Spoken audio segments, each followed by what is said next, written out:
waxaynu khaati ka taagnayn kuwo ragga iyo dumarka isku dira oo yiraahda xuquuqdii dumarku ragga ku maqantay oo dumarka xuquuqdoodii baan u doodinaa yiraahda diinta islaamku qof walba xaqiisa ayay siinaysaa oo nabiga kaleey salaatu wasalaam yiri faa'ti kulli dhi haqqin haqqahu xaq ragna gooni ugu doodi mayso xaqa dumarka dayici mayso ka dumarkana u doodi mayso oo xaqa ragga dayici mayso qof walba xaqiisa ayay siinaysaa qofkii doonaya inuu xaqiisa helana xaqiisa diinta ayuu ku helayaa oo diinta ayaa siinaysaa dadkana lama oran karo xukum guud inta la saaro ragga xuquuqdii dayacay ama dumarka dayacay ragga xun xumaan sameeya ama dumarka sameeya labada jinsi oo rag iyo dumarka nooc walba way leeyihiin ragga kuwa xuquuqdii dumarkooda dayacay baa la helaya oo dumarkooda garaaca oo aflagaadeeya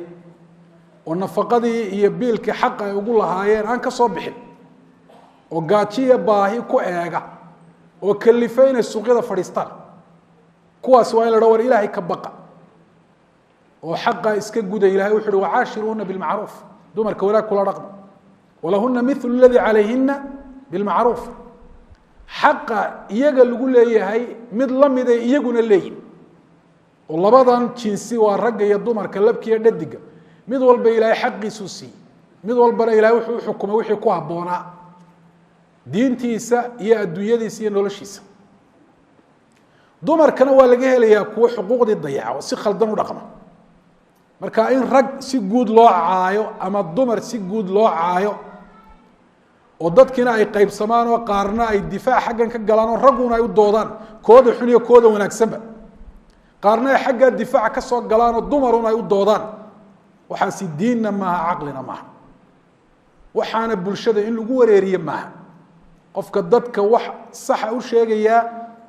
oo umada diintooda iyo adduunyadooda anfacaya qoysaska islaamka dhisayo hagaajinaya qaabka ay nusuusta iyo adilladu mas'alada u dhigtay haw raaco ma muranka dadka iyo qarjajacdooda hadalka ilaahay kala wanaagsanaada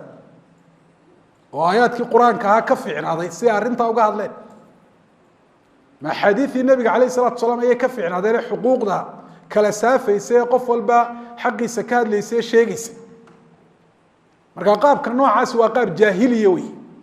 jaahiliyada lagu yaqaanay inay qabiil dhan iska caayaan oo dad wanaagsan dad xun bale oo khayr iyo shar labadaba laga dhaxelayo inay dumarka si guud isaga nacaan oo ay caayaan jaahiliyadii carbeed iyo jaahiliyadii ka dambeysay kristaanka laakiin islaamku isagu waxa ma yaqaan islaamku wuxuu leeyahay wa hadalkii nabiga kaleey salaatu wasalaam fa'ati kulli dhi haqqin haqqahu mid walba xaqiisa si dad gabar tahay gabaray qof walba xaqiisa si waalidka waladkaaga ninkaaga jaarkaaga qofka kaaweyn ka kaayar haddaad nin tahayna qof walba xaqiisa si waalidka waladkaaga awlaadaada jaarkaaga qofka kaaweyn qofka kaayar ka madaxda kuwa ka adigu madaxda u tahay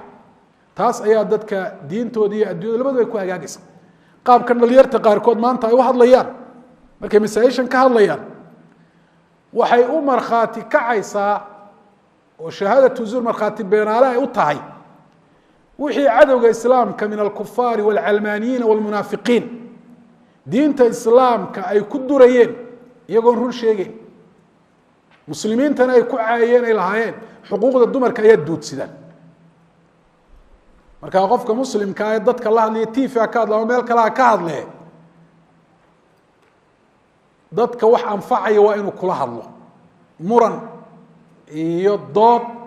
aan wax macnaa lahayn oo nusuus iyo adilla ku dhisnayn oo cilmi iyo aqoon iyo tajaarib iyo khibrad aan ku dhisnayn oo la iska murmayo oo nacayb iyo colaad iyo dadku inay kala fogaadaan keenaysa waxaas wax islaamku soo dhaweynaya ma barakallahu fiikum marka inan kasta waxaan ugu nasteexaynaynaa haddii mawaadicda laga hadlayo sida diinteenu uga hadashay oo sida ugu wanaagsan soo ilaahay uga hadlay soo rasuulku uga hadlay in looga hadlo si kasto khilaafsanna foolxumun bay keenaysaa. wallahu subxana wa tacala aclam. sala allah calaa nabiyina mxamed.